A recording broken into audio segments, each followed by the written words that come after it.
Bonjour.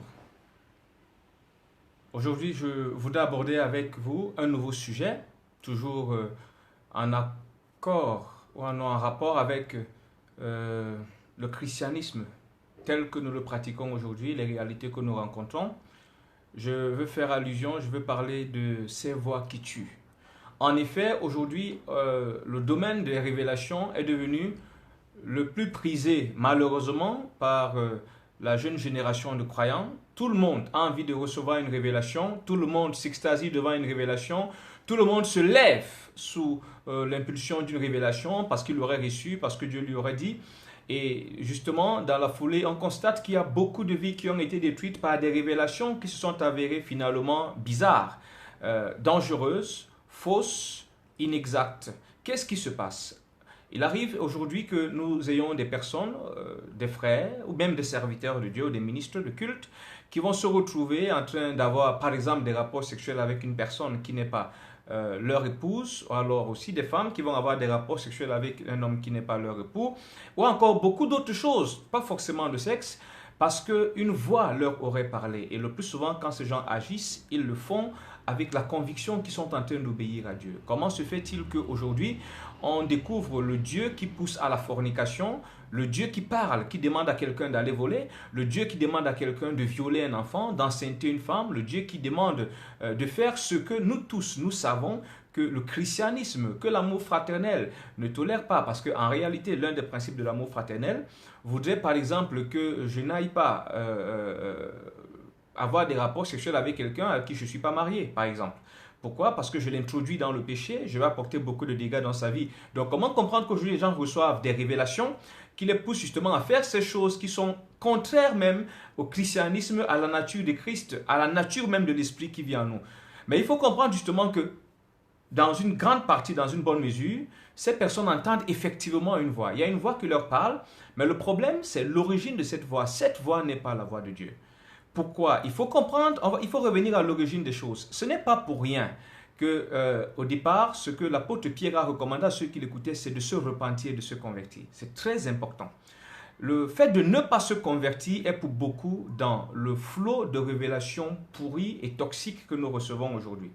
Un cœur qui est impur et un cœur qui médite l'impureté, un cœur qui se plaît dans l'impureté, va recevoir des choses impures et va faire justement des choses impures. C'est pas en vain que l'Écriture dit « Veille sur ton cœur plus que tout, car de lui viennent des sources de la vie. » L'Écriture dit toujours que c'est du dedans des hommes, c'est de leur intérieur, de leur cœur que viennent les mauvaises choses qui vont finir par les souiller.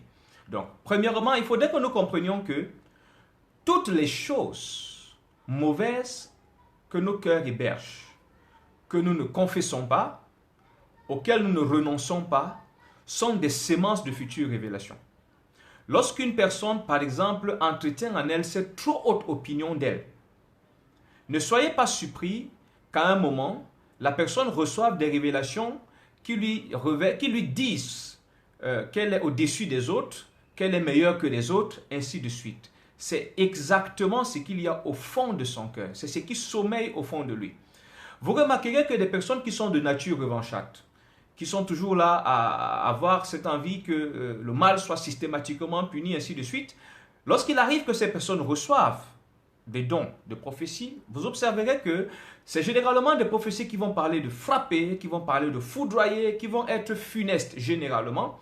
Et vous allez vous rendre compte que ces personnes, de manière naturelle, au plus profond de leur cœur, c'est des personnes qui sont revanchardes de nature.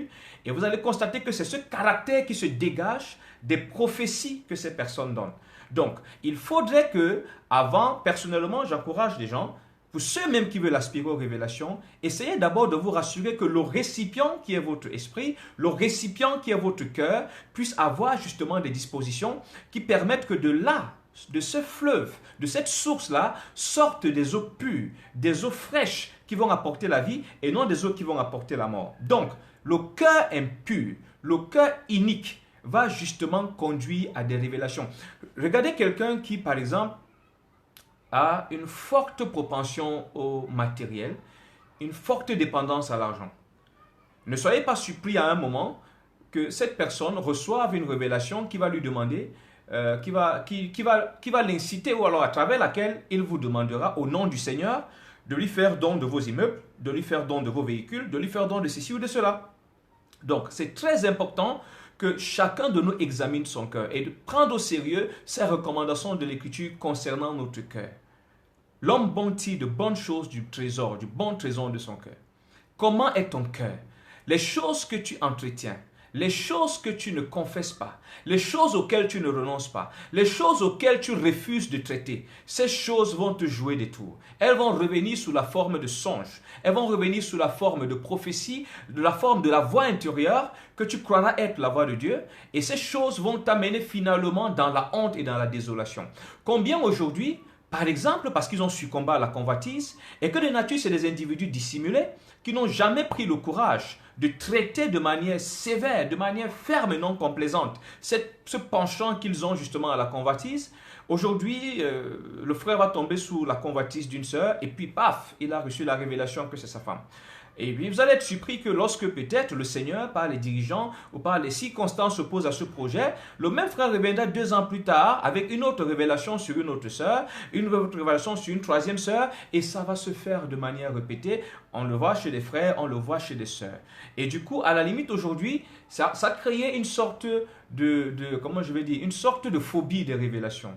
Au point où même ceux qui prient, quand Dieu veut leur parler, ils ont peur. Parce qu'ils ont le souvenir de cette personne-là qui, un beau jour, aurait entendu Dieu lui dire d'aller à la mort, ressusciter les morts. Et quand il est allé, aucun mort n'a ressuscité. Et voilà, simplement parce que dans certains cas, quand on va voir, ce frère a développé une certaine prétention, la prétention qui a fini justement par se transformer en révélation, révélation qui l'a conduit justement dans cette situation honteuse dans laquelle il s'est retrouvé. Il faut que le cœur soit converti. Il faut que le cœur subisse l'influence de la parole. Il faut que le cœur soit circoncis. Bien-aimé, fais très attention. La chose que tu cajoles dans ton cœur, ce penchant, cette faiblesse, va te mettre dans une grande confusion. Va te mettre dans une très grande confusion. Et si seulement ça se limite à toi, gloire soit rendue à Dieu. Mais souvent, ça va vous amener à entraîner beaucoup d'autres personnes dans la perdition. Puissions-nous comprendre cela.